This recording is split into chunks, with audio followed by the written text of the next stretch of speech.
Are you ignoring the warning lights on your Toyota's dashboard because the car still feels fine? That little light might not stop the car today, but ignoring it can quietly turn a $0 problem into a $1,500 repair. A false warning can force your Toyota into reduced power mode. A simple sensor glitch can ruin fuel economy. Many owners end up paying $150 to $300 just for a scan and reset. Yes, modern Toyotas are smart, but sometimes they just need a reset. When the system gets confused, it throws warnings that scare owners into spending money they didn't need to spend. In this video, I'll share simple reset tricks that clear false warnings, calm the electronics, and bring your Toyota back to normal, without tools and without a mechanic. Let's start with the most basic reset every Toyota owner should know. Also, stick to the end, because the last reset will alone solve all your problems. Trick number 1. TPMS reset.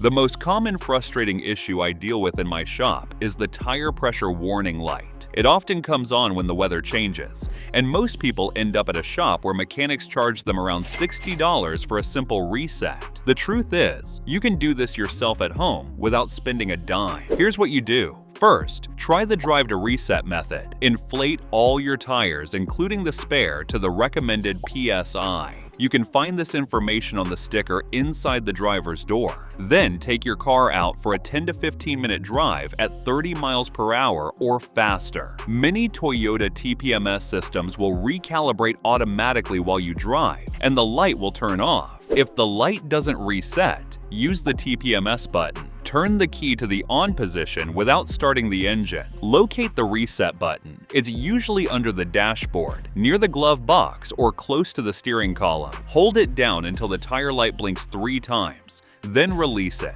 Start the engine and drive for about 10 minutes to complete the reset. Some models allow you to reset the system through the infotainment or gauge cluster menu. Go to Settings, then Vehicle, and select TPMS Calibration or Reset. Press Relearn or Calibrate, and the system will reset itself. If the light stays on, it could mean one of the tire sensors is faulty, but in most cases, these simple resets will clear the issue. Quick, free, and highly effective. Trick number 2. Brake light switch reset. Ever tried shifting your Toyota out of park only to find it stuck like it's glued in place? Or maybe your brake lights suddenly stop working, even though the bulbs are fine? Before you assume it's an electrical issue or call a tow truck, try this brake light switch reset. It's one of the most overlooked fixes, and it solves a bunch of annoying problems instantly. Here's the deal. Your Toyota uses a small switch behind the brake pedal to detect when you're pressing the brakes. That signal is crucial. It tells the ECU to unlock the gear shifter and turns on your rear brake lights. But after a battery change, fuse replacement, or even rough pedal use, the switch can shift slightly out of position. Here's how to reset it. Sit in the driver's seat and press the brake pedal fully to the floor. Release it slowly, then press it again firmly. If there's still no response, gently reach behind the pedal and adjust the switch. A small clockwise or counterclockwise turn usually does the trick. Try shifting now. Brake lights working? You just saved yourself a repair bill. Pro tip: if this keeps happening, consider replacing the switch. It's a $10 part, not a $100 diagnosis. Trick number 3. Seatbelt warning, light reset.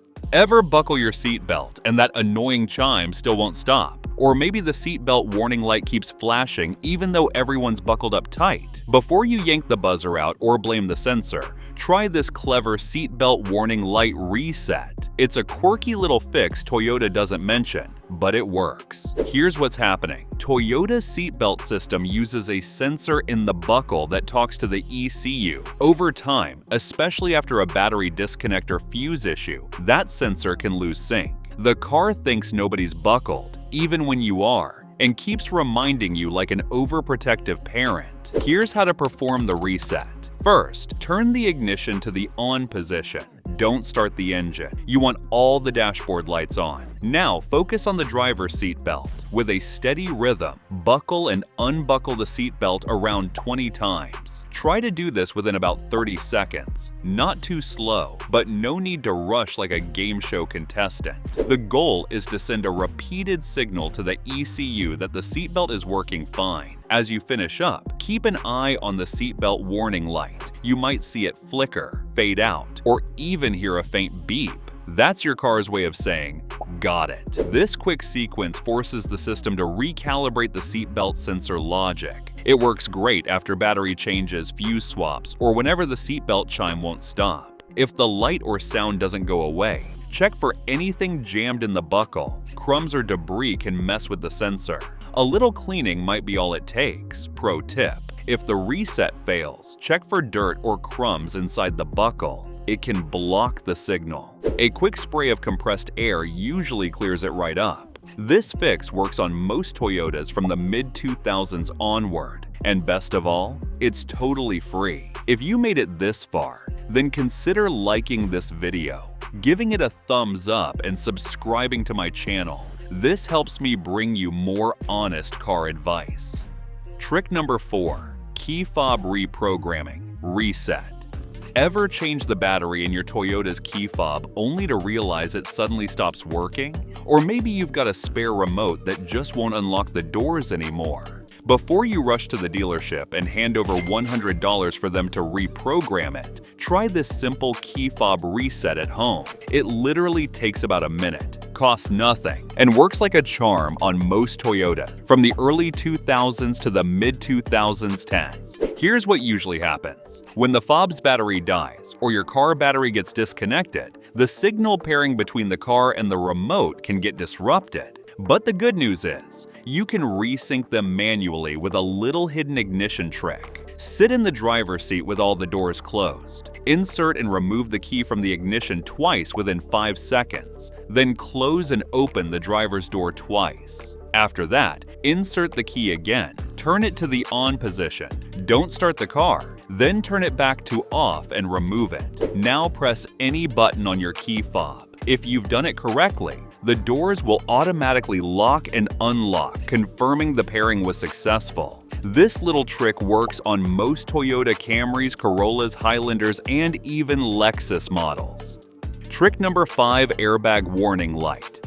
Okay, let's talk about that airbag warning light. I know it's intimidating when it pops up on the dashboard. Dealerships make it sound like your steering wheel's about to blow up. But the truth is, sometimes it's just a false code, especially after you've disconnected the battery or had a minor wiring glitch. Before you let the dealer charge you a big bill, try this at home. First things first, make sure there isn't a real problem. If your car's been in an accident or you suspect an actual sensor failure, don't clear the code. Get it checked out. But if you're pretty sure it's just a fluke, here's the reset technique. Turn the key to the on position, but don't start the engine. Wait until the airbag light comes on, then turn the key off before it starts blinking. This needs to happen within about 6 seconds. Do this 4 times in a row. On the 4th cycle, start the engine. If it worked, the light will blink a few times and then go off completely.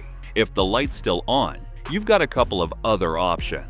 You can use an OBD2 scanner that has an SRS reset function, or check the connectors under your seats. Loose seat belt plugs and underseat sensor wiring are more common than you'd think. I've used this reset plenty of times, and it saves a lot of unnecessary trips to the dealer. Try it first. You might fix the problem in minutes. Trick number 6. Infotainment system reboot. This works best when your car's screen freezes up or the music won't play, or worse, your phone refuses to connect no matter what you try.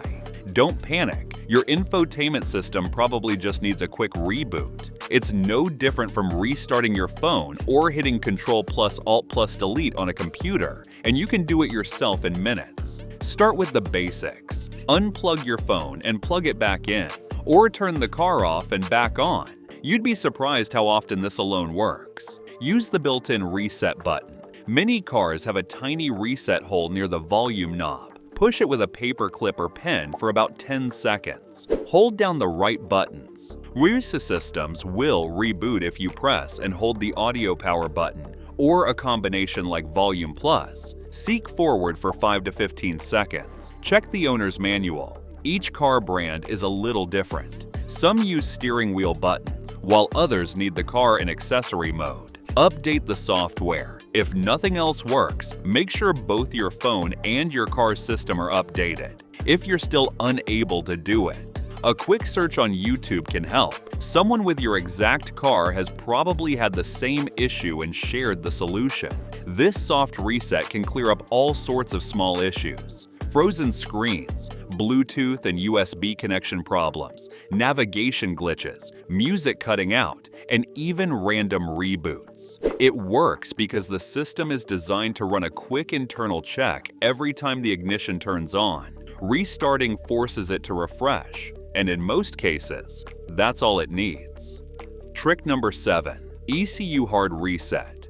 If your Toyota begins to show unusual behavior, such as poor fuel economy, rough idle, delayed throttle response, or lingering check engine lights, even after repairs, it may be time for an ECU hard reset. This process clears the adaptive memory in your vehicle's engine control unit, allowing it to start fresh and relearn optimal settings based on your current driving conditions. The ECU continuously collects data from multiple sensors, adjusting fuel delivery, ignition timing, and idle speed to suit your driving style. However, after component replacements, sensor cleaning, or prolonged short-distance driving, the stored data may become inaccurate. This can result in inefficient performance or incorrect fault readings. To perform a proper ECU reset, ensure the ignition is off and all accessories are disconnected. Disconnect the negative battery terminal and leave it unplugged for at least 15 minutes. While waiting, press and hold the brake pedal for a few seconds to help discharge any residual power in the system. Reconnect the battery, start the engine, and allow it to idle undisturbed for 5 to 10 minutes. This process erases old adaptive data and enables the ECU to recalibrate using current sensor reading. Afterward, take the vehicle for a short drive with a mix of speeds to help the system relearn normal operating parameters. Performing an ECU reset after major repairs, sensor changes, or throttle body cleaning can restore performance, improve fuel efficiency, and eliminate false error codes without professional diagnostic tools. If you're enjoying this video, consider watching this one where I have shared a secret Toyota function only 1% of drivers know.